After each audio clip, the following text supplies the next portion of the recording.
The older I get, the more overwhelmed I feel with luck that I was born in a country like Australia.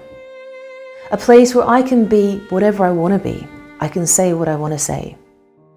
I then look to other people, especially to children, who have been born into war, famine and poverty. I then think to myself, what makes me so lucky? It saddens me to know that so many of these children, along with their families, have tried to find sanctuary in a safe country like Australia, only to find themselves in an even more dire situation by being sent to one of Australia's offshore detention facilities, like Christmas Island or Nauru Regional Processing Centre, where they are forced to languish for years in a prison-like camp without knowing when their state of limbo will ever end. I am an Australian. I like to think I come from a nation of open-hearted people who welcome those who are in need. How could something like the tragedy that happened on Christmas Island or at Nauru Regional Processing Centre be allowed to happen? And why is there not more outrage from Australians or from the international community?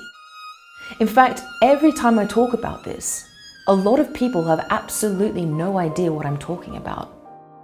And that's the point. Nobody really knows about this. And absolutely everybody must know about this. So I have created this new circus opera, The Devil's Tiger, to tell their stories the best way I can, through the mediums of music, theatre, opera and circus. In 2019, I received a grant from the Australia Council for the Arts, which enabled me to create this piece.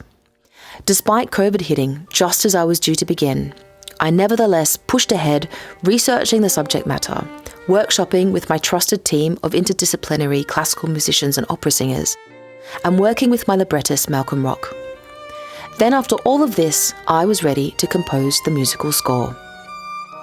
There are songs in The Devil's Tiger that Malcolm and I have created together that we hope will become standalone songs that people can sing themselves, literally taking on the persona of the refugee singing about their experience.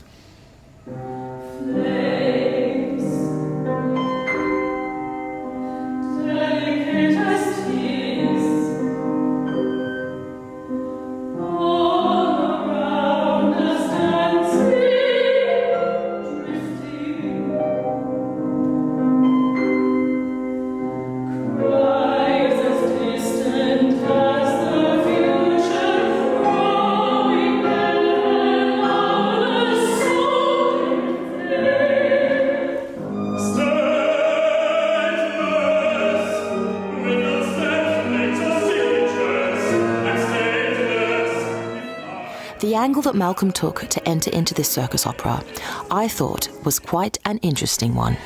From the perspective of Chloé, and she comes on the stage and she's going to start writing something. She's not quite sure what she's going to write, but she sat down to compose something. And as we just discussed before, she constantly gets interrupted by her mobile phone, feeding her all of this information.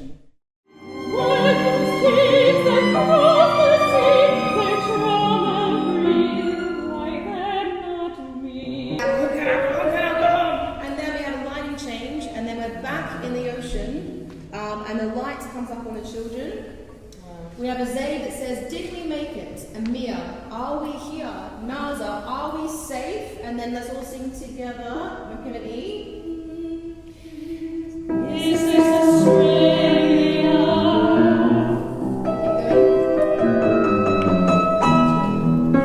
Australia. Head of PR, she is on a trapeze. And so she descends onto the stage all the time on a trapeze to the sound of a plane flying into the island. Then she's actually the turning point of the entire story, and she has a total breakdown at the end, and she's just like, empty me of this crime. This is really fun, this one, okay? It's really, really fun, really, really colourful, and just like the idea of it is it just sort of brings the whole colour of the island actually to life, because Nauru is a very beautiful island.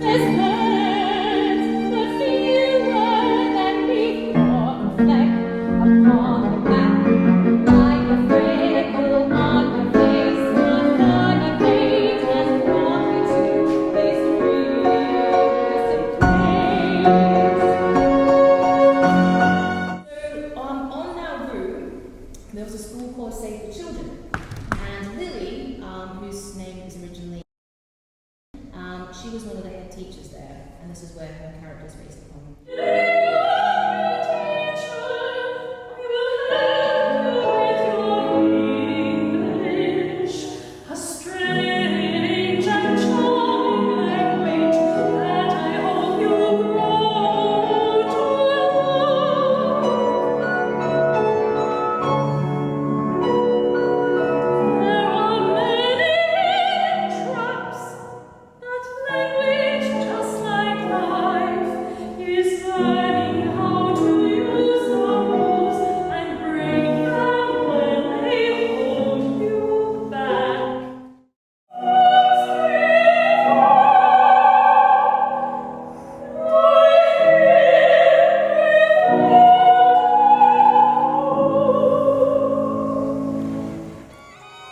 Although The Devil's Tiger is still very much a work in progress, I firmly believe that we are on the way to creating something truly special here, that I hope will have an impact on the lives of the refugees whose stories we're telling.